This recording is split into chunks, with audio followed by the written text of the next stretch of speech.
This happened over Christmas break during my sophomore year, so I was about 15 years old. I'm 19 now, looking back on it. Me and my friends John, Mark, and Emily were hanging out at Mark's place, just chilling like usual. His house was massive, right by the water with a street and a boatyard or dockyard in between. It was a super nice neighborhood, not gated or anything, so anyone could pretty much wander around wherever they wanted. We decided to grab some food at a spot called Christmas, just a short walk down the road. None of us had our licenses yet, so we hoofed it. By the time we were heading back, it was getting pretty dark out. I remember this creepy feeling hitting me, like someone was watching us. There were these weird noises coming from the bushes, too. I mentioned it to Emily, and she admitted she was feeling creeped out as well.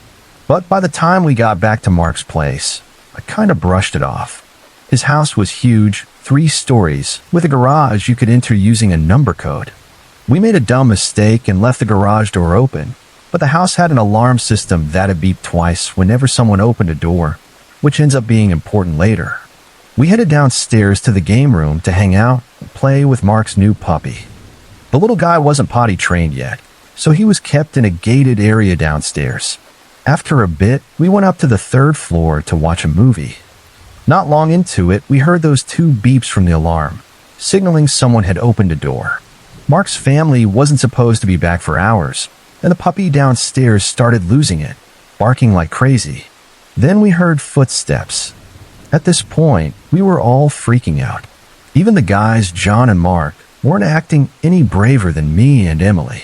The footsteps got closer, moving up to the 2nd floor, and then we heard a man's voice mutter, "Where are you, little shits?" We were terrified. We yelled out that we were calling the cops and bolted to this random little room behind the bathroom, locking ourselves in.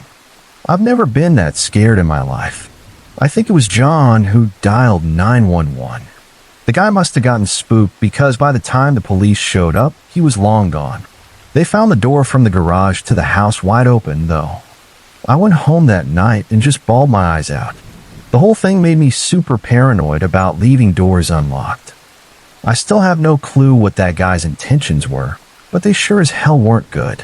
Thank God the puppy was okay, though. When Mark's parents got home, after the cops had already been there, they thought we were blowing it out of proportion. They didn't take us seriously at all, and honestly, I never really liked them much after that. But we all got home safe, and I guess that's what matters most in the end. This all went down when I was about 15, over Christmas break of my sophomore year. I'm 19 now, looking back on it. I've been itching to explore the land my family owned, which I just learned about from my mom. Apparently, we owned a ton of acres, including a whole freaking mountain. I was blown away when she told me that, and it sparked a million questions in my head. Mom used to work the fields up there when she was young, so I knew she wasn't just making it up. To make sure she wasn't pulling my leg, I grilled her about the mountain's features. She described it as steep and dry on the side facing our house, but once you reached the top, it sloped down at an angle, covered in brush, small trees, and sandy patches with yellow and red rocks.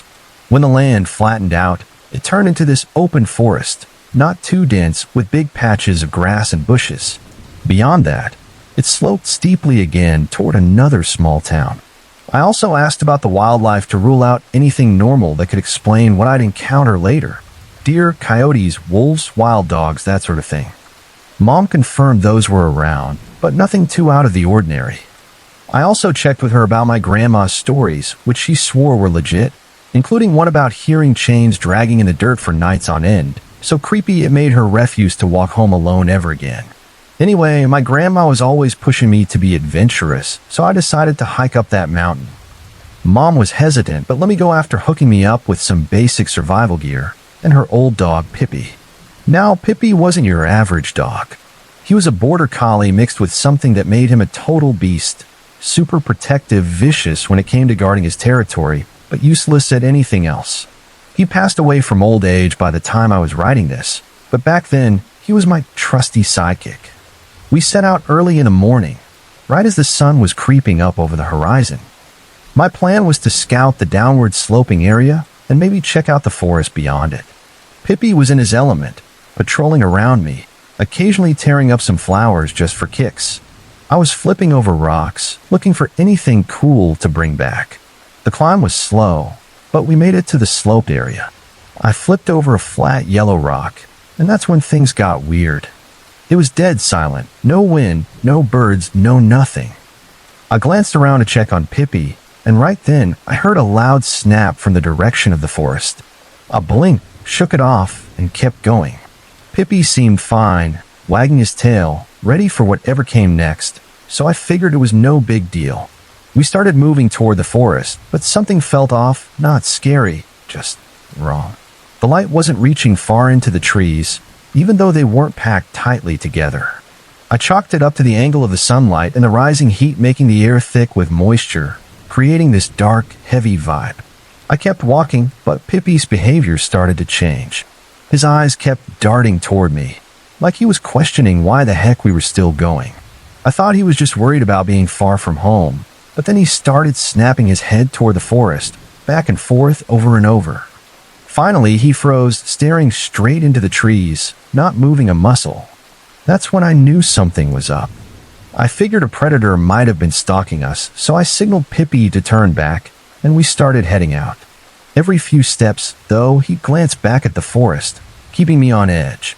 By the time we got back to the open area, I was starting to relax, feeling a cool breeze that was a nice break from the heat. But then it hit me.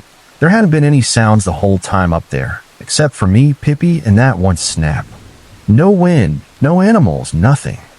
And now suddenly there was this breeze. I took one last look at the forest, appreciating its beauty but knowing better than to stick around. I noticed the wind was blowing straight toward the forest, which was odd. Up there, random gusts weren't unusual, but this felt different. I convinced myself it was just a high-pressure system pushing cool air toward the forest center. I asked Pippi if he saw anything, and he just wagged his tail, tongue hanging out, looking happy as ever. So I thought, why not trust the dog? He'd been solid so far. We walked to the edge of the forest, where that same creepy darkness lingered. My goal was to push through that dark patch and face whatever irrational fear was nagging at me. I wasn't stupid. Pippi would have charged anything that came at us. The dog had taken down coyotes for fun before, and my uncle had taught me how to handle dogs, big cats, and other wild animals when I was young. I'd stared down aggressive dogs and even killed a coyote and a wolf in self-defense, so I felt ready. With my mind made up, I stepped into the forest. At first, it was fine, no dread, no weird vibes, just some annoying bushes. I made it through the dark patch, feeling proud for conquering my fear. I turned to check the forest out, calling it my haunted forest in my head, and smiled at Pippi, who was still at the edge of the trees. But then I noticed something. It was probably close to 10 a.m., but there was no light reflecting in Pippi's eyes. No forest, no nothing. His body language shifted in an instant. He puffed up, baring his teeth, and my stomach dropped. Before I could process it, I ran like my life depended on it. As I bolted, it felt like the darkness was chasing me, closing in from all sides, getting darker and darker. Just as I thought it was about to swallow me, my foot hit hard rock.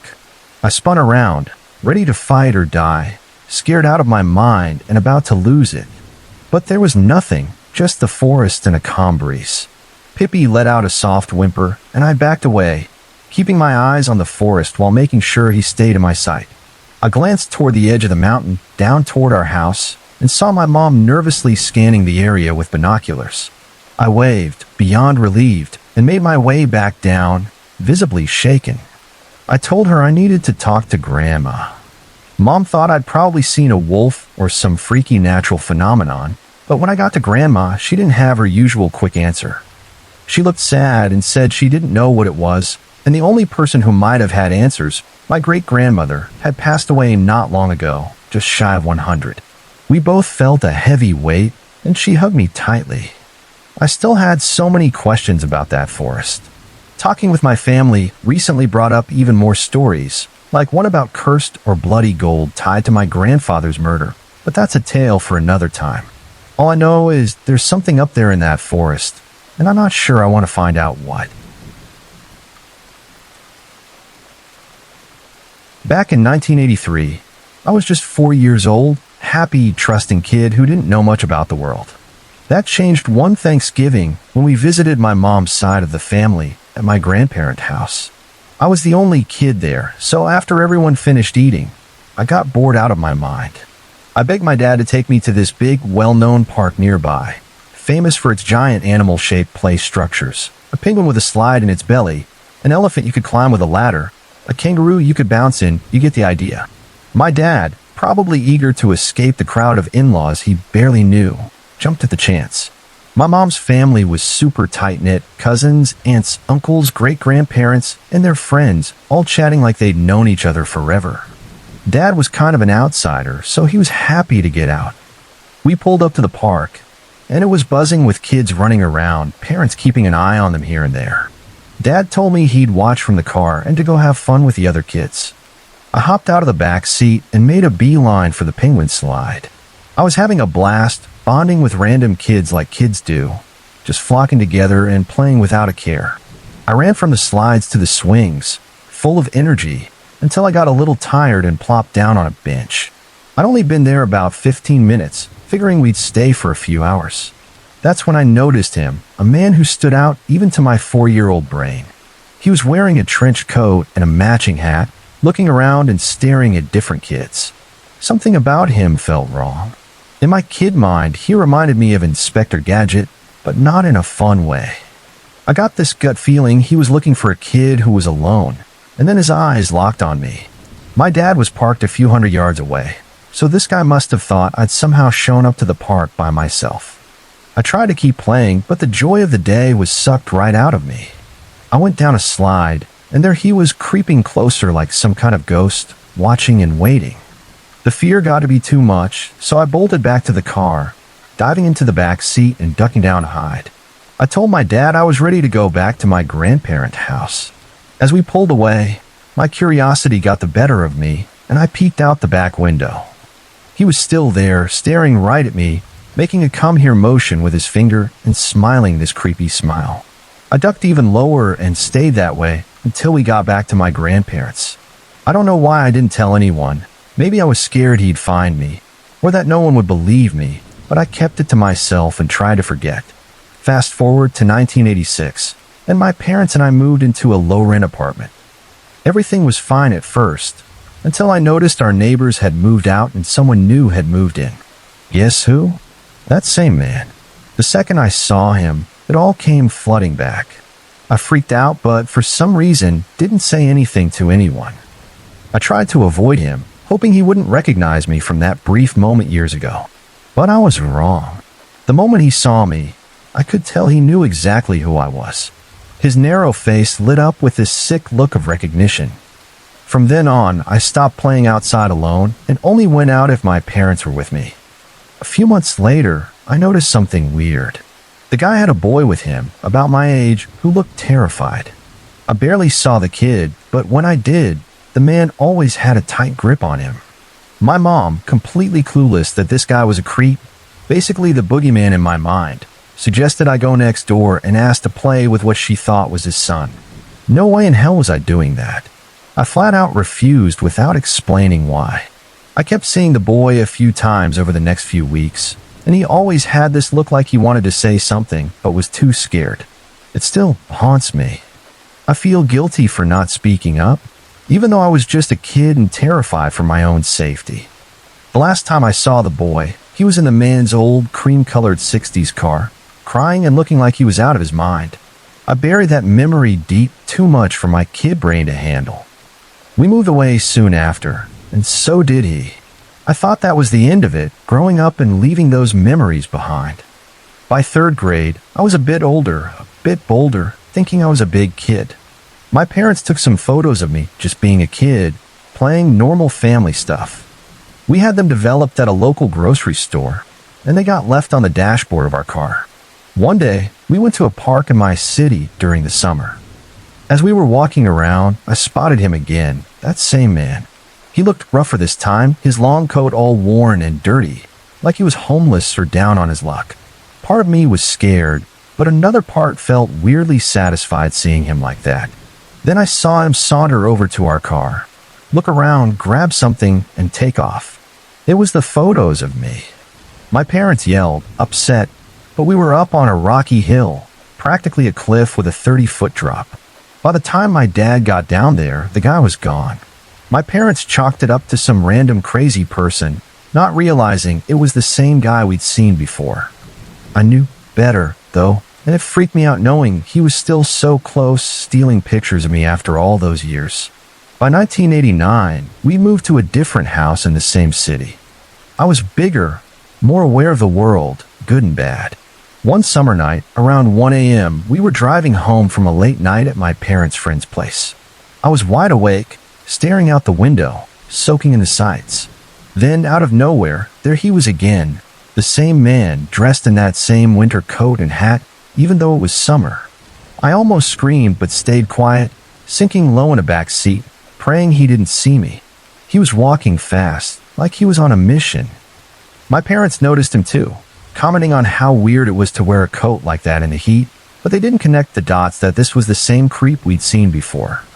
As we drove on, we saw a girl, maybe 13 or 14, running and crying, looking back like something was chasing her. I knew it was him. My parents offered her help or a ride, but she refused, too scared to trust anyone.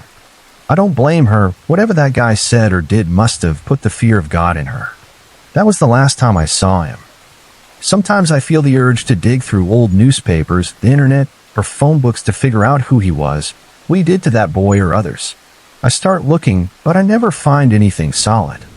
It still creeps me out to think there's some weirdo out there who stalked me for years, holding on to my childhood photos. A few months back, a friend introduced me to this guy we'll call AJ. He was a cool dude, openly gay, and loved to brag about hooking up with some big-shot UK athlete who's still in the closet. We hit it off over drinks, chatting about life and whatever else came up. AJ lived near Manchester, so we mostly talked online, but he'd call me a bunch, and eventually, we planned a night out in Manchester's famous gay village on Canal Street. If you don't know, it's a strip of clubs and pubs on one side, with a canal running along the other. Someone even crossed out the C on the street sign to make it Anal Street, which is honestly kind of funny. I'm not big on nights out, especially at gay clubs. I'm not the type to wear my sexuality on my sleeve, and honestly, I was already feeling weird about saying gay so much. But I went along with it anyway. The night started off fine. AJ took me around to different clubs, and they were decent enough.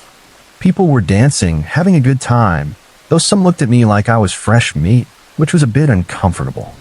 A few clubs had some wild stuff going on inside that freaked me out for totally different reasons. At one point, a guy in his 70s hit on me and handed me his business card, which I guess was kind of hilarious in retrospect. I deal with bad anxiety, especially in new situations. It's the kind that messes with my head. If my heart races, I worry it's about to stop. If my stomach growls, I think I've got the flu. So I was playing it safe, sticking to just 3 pints of beer, keeping track of my drinks. AJ, on the other hand, was knocking them back, getting sloppier by the minute. Around midnight, we left one club, and AJ was stumbling, totally trashed. A security guard at another spot told him, "You're not coming in here."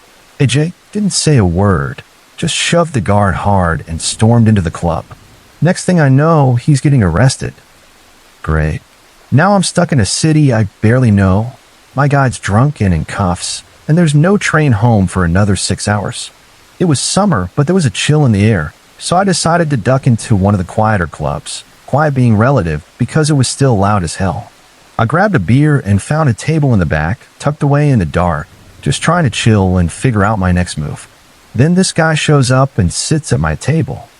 He looked late 20s, maybe early 30s, with a nice smile, white teeth, short brown hair, and a sharp sense of style. He started chatting me up, asking why a guy like me was sitting alone, throwing out that flirty, corny, "I want to get with you" vibe. I treated it like a game, dodging his advances without being rude. When he asked, "Got anywhere to be tonight?" I said, "Not yet, but I'm waiting for the next train home." When he asked, "You on your own?" I replied, "I wasn't, but I am now." He kept buying me drinks, which I'd hide under the table when he wasn't looking. After a while, he seemed to ease off the flirting and just wanted to talk. The music was so loud we could barely hear each other, so we stepped outside, sneaking drinks in our pockets. We walked along the canal for about an hour, just talking. I played up being a bit drunker than I was, so he wouldn't think he'd wasted his money on those drinks. He seemed genuinely interested in my life, my stresses, everything. I'd just gone through a messy breakup, so I ended up venting to him, and he just listened, smiling and nodding. After a while, we sat on a low wall, our feet dangling over the canal. The sky was starting to turn that deep blue, hinting that dawn wasn't far off. I was thinking about heading to the train station when I noticed he was staring at me. I looked back, and he said my name, his tone serious, like he was struggling to find the right words. Then he said, "Have you ever thought about ending your life?" "You don't have to tell me, it's personal." I answered honestly. No, things would have to get really bad for me to even consider that. He grimaced, looked down at his feet, and I turned to look at the sky, about to say something. Then, out of nowhere, I felt a hard push on my back, and I went tumbling into the canal. My brain just froze. The water was ice cold, and everything went blank for a second. I tried to take a breath, but I was underwater, panicking, flailing my arms and legs, which felt heavy as stone. I broke the surface, gasping, and saw him standing on the wall, leaning down with his hand out. I swam toward him, struggling to breathe, grabbed his hand, and he pulled me halfway up, then pushed me back in, harder this time. That's when it clicked. He pushed me in the first time. I swam to the other side of the canal, grabbing the steep wall, but I couldn't climb out. I shouted for help as loud as I could. He looked at me one last time and took off running. I heard voices nearby, and someone screamed when they saw me in the water. I was shaking, feeling faint, and things got blurry. I remember grabbing a rope someone threw, using every ounce of energy to climb up. Someone in an apron wrapped me in a blanket, and then the ambulance folks showed up, asking in this patronizing tone how much I'd had to drink. I woke up in a hospital bed, terrified. That guy had tried to kill me. The look on his face when he reached out his hand. No smile, no emotion, just blank as he shoved me back into the water. I told the doctors I needed to talk to the police, gave a full statement, and they said they'd check the CCTV. I felt like the biggest idiot when they asked for his name, and I realized he'd never told me. The whole night, he barely said anything about himself, just asked about my life and made comments. Mid-morning, AJ, freshly bailed out, came to pick me up from the hospital. I told him everything, and he said, "I think you had a really lucky escape." He explained that the guy matched the profile of a possible serial killer they called the Pusher. Since 2008, about 80 bodies have been found floating in Manchester's canals, mostly in the gay village, mostly young guys like me. The police keep saying there's no proof it's a serial killer, but come on, how much evidence do you need when someone just walks up and shoves you into a canal? The water's so cold, most people go into shock and drown, especially if they're drunk. I'm convinced it was him, and it scares the hell out of me to think I might be the one who got away. I don't even live near Manchester, but I'm still paranoid. Sometimes when I'm sleeping, I swear I can feel a hand on my back. I know the gay community can be quiet about stuff like this, though it's getting better. A few of my friends have been assaulted and didn't report it, thinking their sexuality would be held against them. But I'm begging anyone who goes to Canal Street, have fun, but don't take drinks from strangers, don't go for walks with them, and stay the hell away from that canal. If you see or know anything, please tell the police. The more info they have, the more likely they'll put people on the streets to catch this monster. Stay safe out there. There are real monsters walking around. I was still in training, working the night shift with my field training officer, FTO, probably in phase 2 of 4.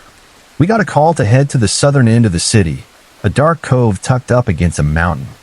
The dispatch was about suspicious activity at a house where, a few months back, they found a body, a nasty scene where the corpse had been left undiscovered for weeks. Neighbors had reported hearing talking, banging, laughing, and crying, like at least 4 people were in there. My FTO and I rolled up without any issues and parked the unit down the street. Lights off, windows down to scope things out. Sure enough, we could hear distinct voices coming from the house. Neither of us had been to this place before, so we didn't know what to expect, but it was creepy as hell. My FTO gave me that classic training look, like, "All right, trainee, what's your move?" I told him we'd approach on foot and call for backup since it sounded like we were outnumbered. That's what we did. As we got closer, the house was pitch black, windows boarded up, with a city notice saying it wasn't safe for anyone to live in. We figured it was probably just a bunch of tweakers squatting. We held off, waiting for the extra unit to show up before doing a full search. Once backup arrived, we checked the area around the house, which led into some desert, but we didn't find any footprints or people. Nothing. We turned our focus to the house itself and went in through the back door. I took point, announcing our presence as we stepped inside. The smell hit us immediately, rotten like something died in there. I heard shuffling inside, and I signaled to my partners. My FTO, right by the door, nodded that he heard it too. It was so dark we could barely see, and as we moved in, I realized we were standing right on the outline where that body had been found weeks ago. None of us had been in this house before, so we were a bit disoriented in the pitch-black room. My partner shined his flashlight down the hallway after we secured the entryway, and all of a sudden, he took off running, yelling at something to stop. My FTO and I followed him, chasing him into the master bedroom, where we all stopped dead. My partner looked confused as hell and told us what he saw. A white face about 4 feet off the ground, staring right at him before it turned and bolted into the bedroom. But when we got there, the room was empty. No furniture, no nothing. We searched the rest of the house, top to bottom, and found zilch. Not even a stray animal. We left, feeling weirded out, and about 2 hours later, we got the same damn call again. Same deal, searched the place, found nothing. The next morning, we reviewed my partner's body cam footage. There it was, half a face, pale as hell, caught on camera. The audio was even creepier, picking up murmurings in the background we didn't hear at the time. Unfortunately, those videos got tossed after 180 days since the call didn't lead to an arrest or any public contact. But I swear, what we saw on that footage scared the absolute crap out of me. My mom grew up dirt poor in a junkyard out in the sticks of northern Wisconsin, where it's all long stretches of forest, gorgeous nature, and scenic views. The most chilling story from her childhood, though, is about a family of ghosts. The junkyard where she and her siblings lived used to be a shoe factory way back when. Whenever it rained, you'd find old shoes floating up in the lake nearby, like creepy reminders of the place's past. Mom vaguely mentioned something about a fire at the factory, but she wasn't sure if anyone died or who they might have been. No one really knew the details. The house they lived in was small, and my uncles all shared a room. Each of them had their own story about waking up in the middle of the night to find 3 ghostly figures, a father, a mother, and a young daughter, standing at the foot of their beds, just staring. They were dressed in old-timey clothes, like something out of a history book. My cousin Terry, who stayed in the house later when my grandfather was still around, decided to test if the stories were true. Sure enough, she claimed she saw the same ghost family, just standing there watching. They didn't seem to do anything harmful, just creeped everyone out big time. Mom had her own weird experiences in that house. She said she often felt unwelcome, like the place itself didn't want her there. One time, she swore she heard someone yell "Get out," right at her. That, combined with the fact that my grandfather was abusive and used to beat my grandmother, pushed her to get out of there as soon as she could. I'm not sure if it's connected, but my grandma once went to read my uncles a bedtime story and saw some kind of light slowly rising up into the ceiling. It freaked her out so much she never forgot it. With their money troubles, though, moving wasn't really an option, so they just had to deal with whatever was going on. Mom doesn't talk about that house much, and I think there's more she hasn't told me. When I was younger, I had some odd experiences in different houses we lived in, but for a long time, Mom didn't take it well when I brought it up. She'd get upset, insisting her house wasn't haunted. Looking back, I wonder if she was just scared of facing those kinds of experiences again, like it brought up bad memories. I've been to that house a few times myself, before my grandfather passed away. I didn't know until I was 8 or 9 that he wasn't my biological grandfather. My grandma had remarried before I was born, so I was shocked to learn I had a third grandpa. I was never in the house for long, just the living room or kitchen for short visits, so I didn't pick up any weird vibes. The place has since been sold and torn down after my grandfather's death, and I'm not sure what's happened to the property since. I'd be curious to know if someone built a new house there, and if they've experienced anything strange. There's one more story Mom told me about a family who lived nearby, probably back in the 70s or 80s, before cell phones were a thing. They were driving through the forest when their car broke down, so they had to walk home. As they went, they started hearing sounds behind them, like something was following, or maybe stalking them through the woods. When they ran, it ran. When they stopped, it stopped. They finally made it home, slammed the door, and locked it. Whatever was out there let out this bone-chilling, bellowing scream. They told my grandfather about it, and he went to check his fields. Mom says he came back wide-eyed and shaken, but wouldn't say what he saw. She vaguely remembers him mentioning some kind of glow in the field, but she's not sure if that's related. Then there's this other story about my eldest uncle, who died in a bad accident when I was about 4, so I can't ask him about it. He and a friend were horseback riding when they came across what they called a thing. It was white, furry, and when it saw them, it stood up on its hind legs, tore down a fence, and bolted, leaving some fur behind. My uncle collected it, but that was years ago, and it's long gone now. I don't know if these stories are connected or if they're just weird coincidences. Could have been a black bear, a wolf, or a wild dog. Those are common enough in the area. But the way they told it, and the fact it happened in broad daylight, makes me think it wasn't just a case of mistaken identity. It makes me wonder about things like the Wendigo skinwalkers or the Wisconsin and Michigan dogman legends. Some stories describe them as furry or strange. I'm not saying that's what it was, and honestly, I don't really want to find out. All I'll say is be careful in the woods. Mother Nature can be brutal, and there's some dark stuff out there, whether it's supernatural or just the messed up depths of human cruelty. Protect yourself and your loved ones. I'm an environmental educator at a nature preserve, so I spend a ton of time outdoors, often in pretty isolated spots. There's this one area in the park I try to avoid taking groups of kids through anymore, but sometimes we have to use it because it's a shortcut to the kayak launch. When it's 95 degrees out, you'll do anything to shave a few minutes off the trip. When I first started working there, one of my first tasks was to get to know every inch of the preserve. I hiked all the trails, even the ones barely anyone uses, since I need to be able to guide groups or find someone if they get lost, which happens now and then. One part of the preserve is an old homestead site, part of an abandoned pineapple plantation from the 1890s. We don't know much about the family who lived there, just their name and rough dates for when they settled and when the place was abandoned.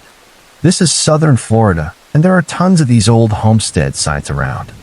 The early settlers here were tough as nails. Back then, before railroads, the nearest town was about 5 miles south through straight-up wilderness.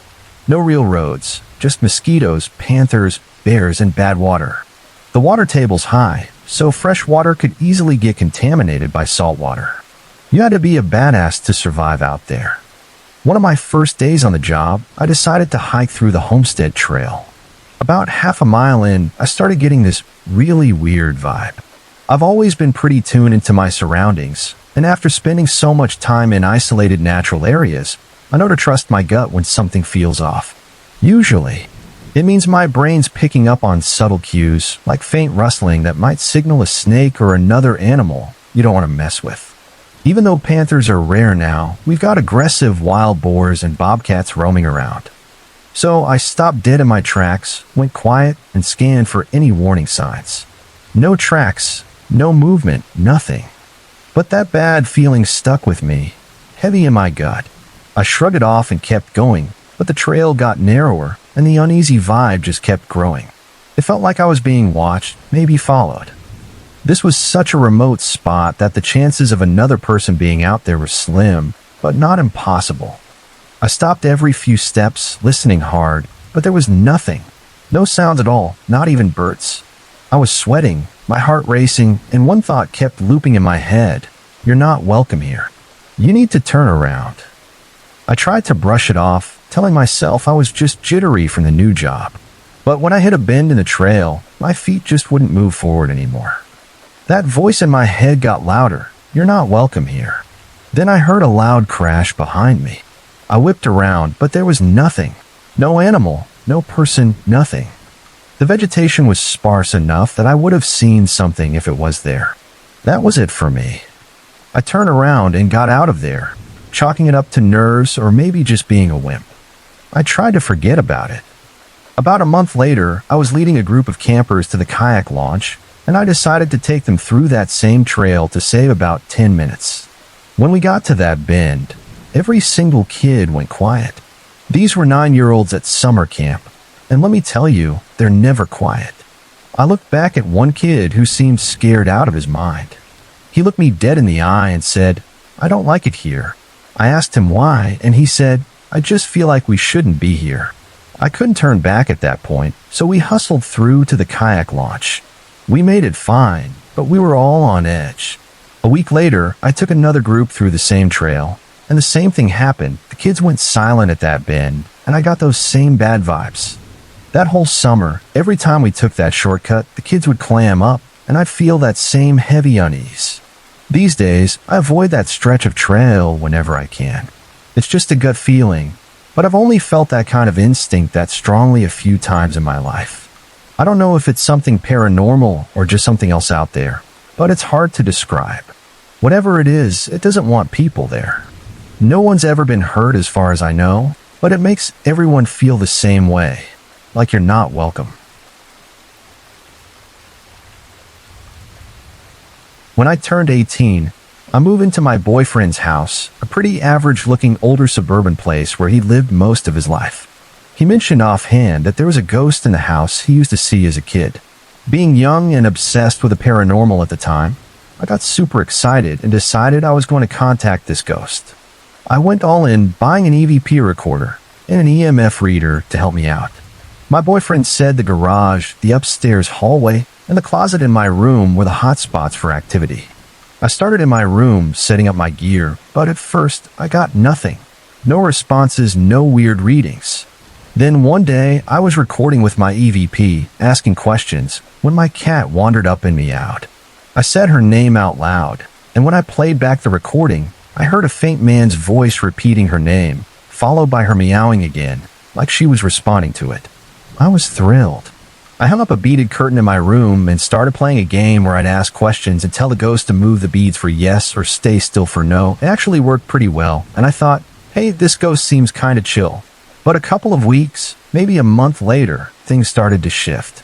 I began feeling this weird presence whenever I walked into the house, especially in those hotspot areas. It was like someone was watching me. At first, it was just in those rooms, but soon I felt it everywhere I went, and it was intense. I started getting uneasy, so I'd say out loud, "Please just go away and leave me alone."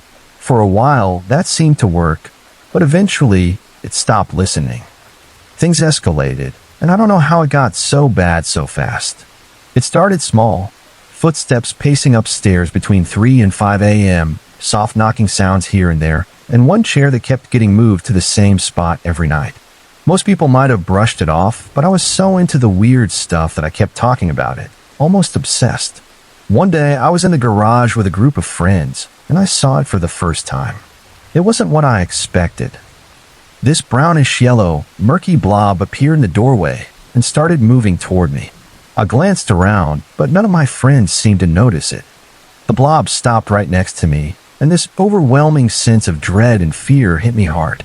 It's one thing to experience something like that alone, but it's way worse when you're surrounded by people who don't see it and you feel totally helpless. I tried calming myself, thinking, it's okay, you're safe, but then the blob seemed to surround me. Everywhere I looked, all I could see was that brownish yellow haze. Then I heard a whisper in my ear, clear as day, saying things like, "You're not safe," and "just give up." I started wondering if I was losing it, like maybe I had schizophrenia or something. After that, the activity got worse. I stopped sleeping in my room and started crashing in my boyfriend's room because I felt like someone was watching me sleep. Things started moving more. Friend who came over would lose stuff like wallets, only to find them weeks later in plain sight where we'd already looked a dozen times. I'd leave a room and come back to find couch cushions and pillows thrown all over the living room floor. The shower head would move on its own, even when we had guests over. Some friends said they saw a shadow person following them in the hallway, while others described seeing a little girl or a black dog. A few even claimed they saw the same brownish-yellow blob I did, which honestly made me feel a bit less crazy. Most people stopped coming over altogether because they were so freaked out. It felt like the more scared we got, the stronger this thing became. The nightmares started right before our new roommates moved in. Sometimes, just as I was drifting off, I'd see a shadowy figure at the foot of my bed. Then I'd have these awful dreams where a man was chasing me or assaulting me. I'd wake up with dark bruises on my inner thighs and arms, like someone had grabbed me hard. Our new roommates, a newly married couple, moved into what used to be my room. After a few weeks, they started talking about feeling watched while they slept and hearing knocking or banging on their walls. Whatever was in that house really didn't like the guy and seemed to target the girl too. One of the wildest moments was when I saw a wine glass get thrown across the room at the guy. Luckily, it didn't break, but it scared the hell out of all of us. One day, I was talking to the girl, and she told me about her nightmares, seeing blood seeping out of the walls or being assaulted. She'd wake up with the same hand-shaped bruises on her arms and thighs. It hit me that this thing was targeting the women in the house, me and her, the only two there. The activity always spiked when one of us was alone. One time, I was sitting on the couch when I heard what sounded like a shouting match between two people coming from the garage. I went to check, but the second I stepped in, it stopped. I decided to peek into the attic since the noise seemed to come from up there, but as I did, this intense "get out" kept repeating in my head until I felt so uneasy I just left. That's when I put it together. The places with the most activity all had attic access doors. We all agreed to stop talking about it, mentioning it, or even thinking about it because it seemed like our fear was feeding this thing. That's why I was hesitant to even share this story. I asked my boyfriend's mom if we could get a priest to bless the house, but she said it had already been blessed once, and that was enough. So I got some sage and a bottle of holy water, sprinkling it around and burning the sage. But that just seemed to piss it off more. I could feel it right behind me the whole time, following me through every room. The activity got worse after that. The banging got louder, and objects moved more violently. One time, I was in my boyfriend's room, messing around on my laptop, when I felt that intense, someone's watching me vibe. I tried to ignore it, staring at my screen, when the door slammed shut harder than I'd ever seen. The nightmares got worse too, along with the feeling of being followed and seeing shadow people in the hallway, all because I made the stupid mistake of messing with it in the first place. Our roommates moved out a few months later, but the activity never stopped. It went on for over a year, with nightmares and weird stuff happening right up until we finally moved out. I'm positive that thing is still in that house. A family with a kid lives there now, and I really hope they're okay, but I wouldn't be surprised if that place goes back up for sale soon. I swore to myself I'd never even walk by it again.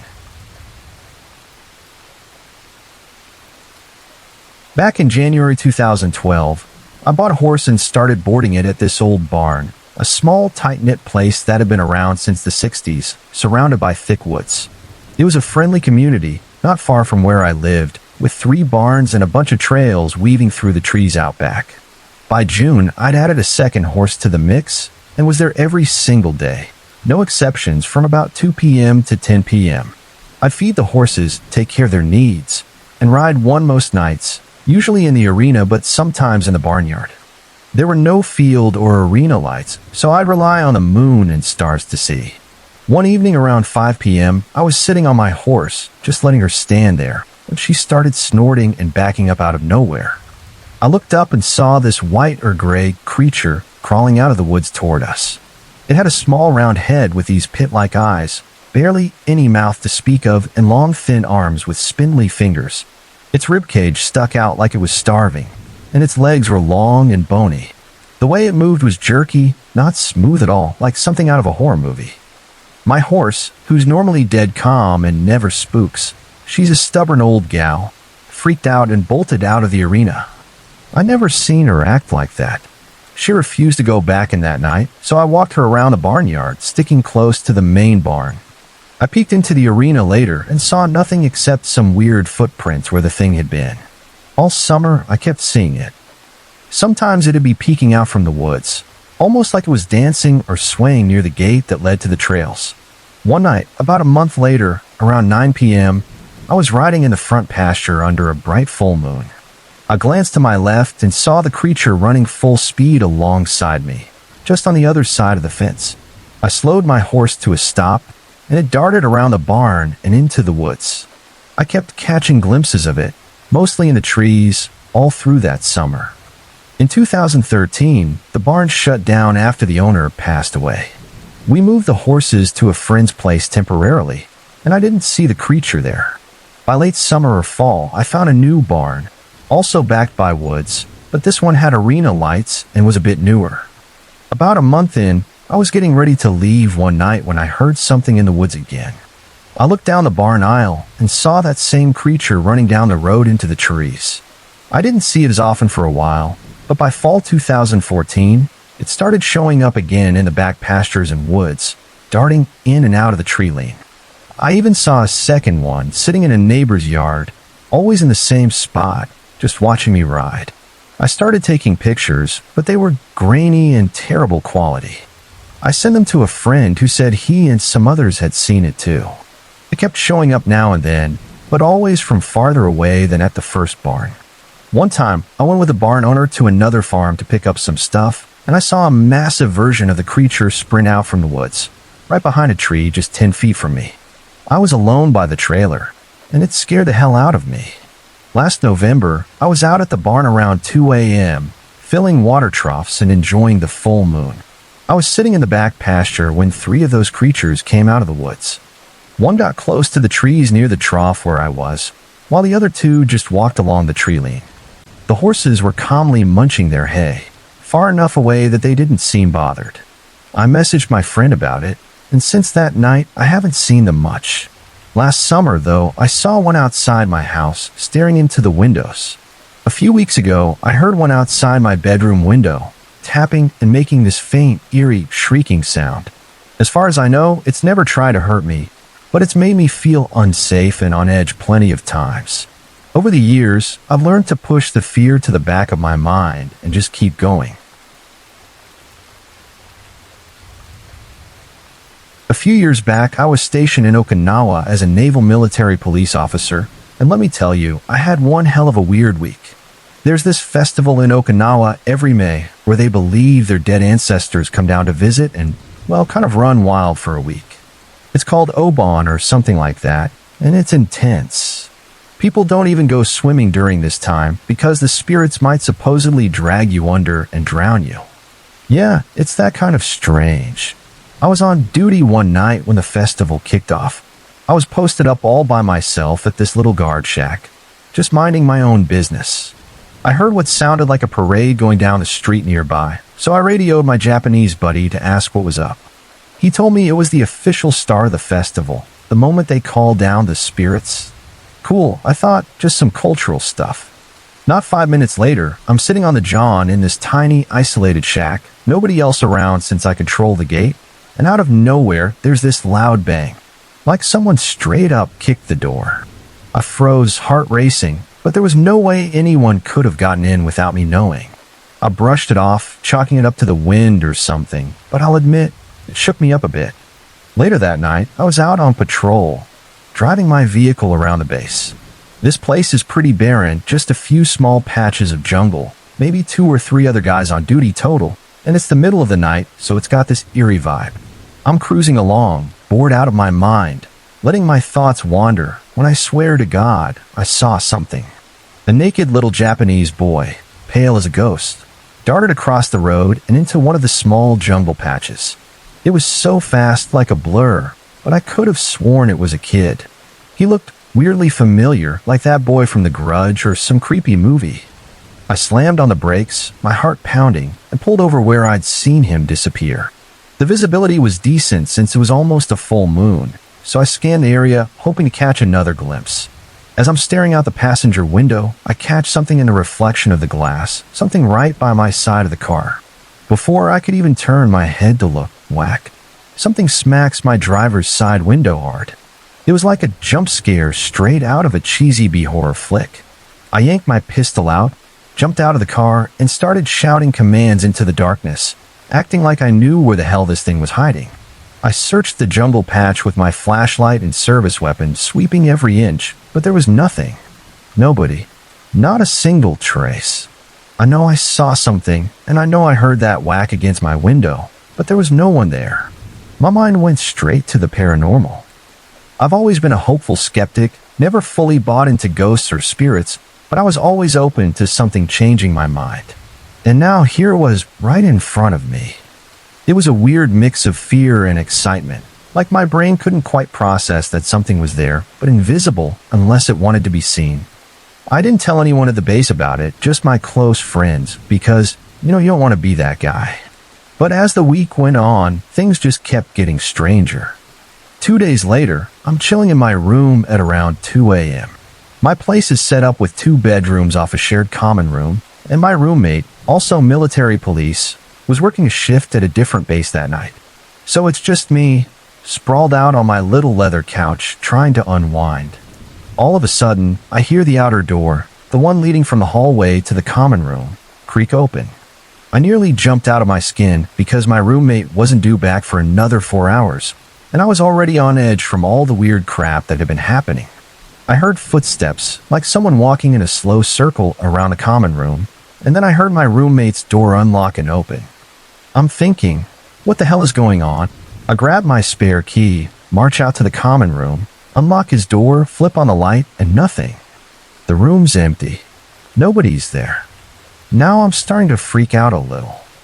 I turn around, and about 6 feet behind me, the outer door slams shut, like someone just walked out. I'm pissed, scared, and confused all at once, so I sprint to the door, fling it open, and check the hallway. It's dead silent, pitch black, not a soul in sight. I go back to my room, completely bewildered, trying to calm myself down, when I start hearing knocks coming from inside my closet. Just 1 or 2 knocks every few minutes, steady and deliberate. It was too much. I tried to ignore it, but it kept going like some kind of taunting rhythm until I finally passed out from exhaustion a few hours later. When I woke up, I noticed my phone screen was on, and the thing was burning hot like it had been running a million apps at once. I picked it up, and the flash went off right in my face, even though I hadn't touched the camera. I unlocked it, and for some reason, Google Maps was open, pinned to a random spot in Vietnam. The town name was in a language I couldn't read, so I looked it up. Turns out, it was a place called the Valley of Death, some infamous battleground from the Vietnam War. I'm sitting there like, what the actual hell? I opened my camera roll to check what was going on with the flash, and what I found still gives me chills. My phone had taken over 100 pictures of the ceiling. My ceiling, just a light fixture over and over. The creepy part, the angles were slightly different in some of them, like the phone had been moved or adjusted, even though it had been sitting securely on my desk the whole time. I asked my roommate later if he'd messed with my phone or anything, but he swore he hadn't. And his story checked out, he was nowhere near our place that night. Nobody else had access to my room or my phone. I didn't know what to make of it. I was scared, sure, but also weirdly fascinated. As terrified as I was, I didn't want it to stop. I'd spent my whole life waiting for proof of something paranormal, and now it was happening. I couldn't just walk away from that. A few other small things happened after that. More knocks, weird noises, stuff like that, but nothing as intense as those first few nights. Then, as suddenly as it all started, it stopped. The moment the festival ended, it was like someone flipped a switch. No more bangs, no more footsteps, no more creepy kids in the jungle. Just silence. It was the strangest, most unsettling week of my life, and I'm still not sure what to believe. But I know what I saw, what I heard, and what my phone captured. Something was out there, and I don't think I'll ever forget it.